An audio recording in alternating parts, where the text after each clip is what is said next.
So bhí amar dóigh agamsa ar a scáil, drastal ma ar bonscáil Gaeltachta agus an sin manscáil Gaeltachta. Sílim se go anor ionteach ag baint le a bheith ag fálam trí bhean na Gaeilge. It definitely gives you an edge. It's the best thing I ever did. The murad a grúist ar a bonscáil agus inis, terra mór se le déanú tuis de gáil hon na manscáile. Déireann lá, coní arú.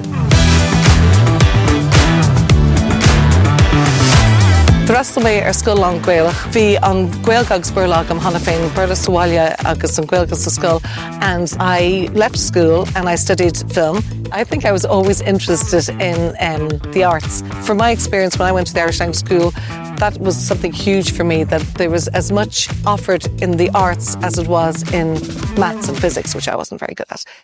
Being immersed in that language and in that culture and heritage is a huge advantage to any student. Tá sé crutha rísarí séile go bhfuil an tumoideachais a ceansaí is fearr le forbairt iontaine agus cabhraíonn sé leis an smaointeoireacht leis a forbairt ar an criticúlacht agus in náiríomh béis sin stocha an forbairt persanta a bhó hála I mo héal. I would have been raised in English. My parents didn't have Irish, but I went on to do law in college. I did a degree in NUI Galway, then started working as a barrister after about 7 years. Tá méid sin deisna ann le bheith gobar leis an teanga agus ní gacha meid tú dír go clí leis an múntóireacht. Is féidir leat rudí eile eile, bheith gobar na man, bheith gobar na halíile. If you're in 5th or 6th class in primary school, I couldn't recommend it enough.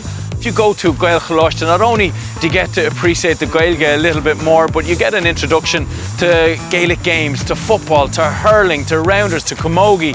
Is rud fiú specialta é má tá mud gimmert na I cláiste leirint béla ní hiice siad mud. Is cosú go dúocht ag sa táin. Dús sa bhí níos mó sama gom san aisteart agus sa drámaíart.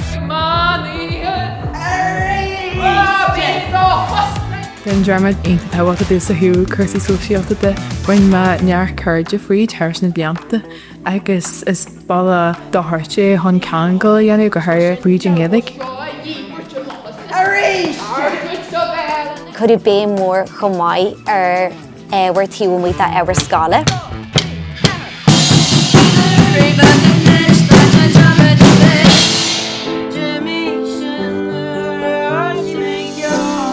Bhanam an tanavas ceola henam ar scoil, like being deisina ionta aghain. Is anhá don the lads óg freisin tuis go mín like na sessions aghain.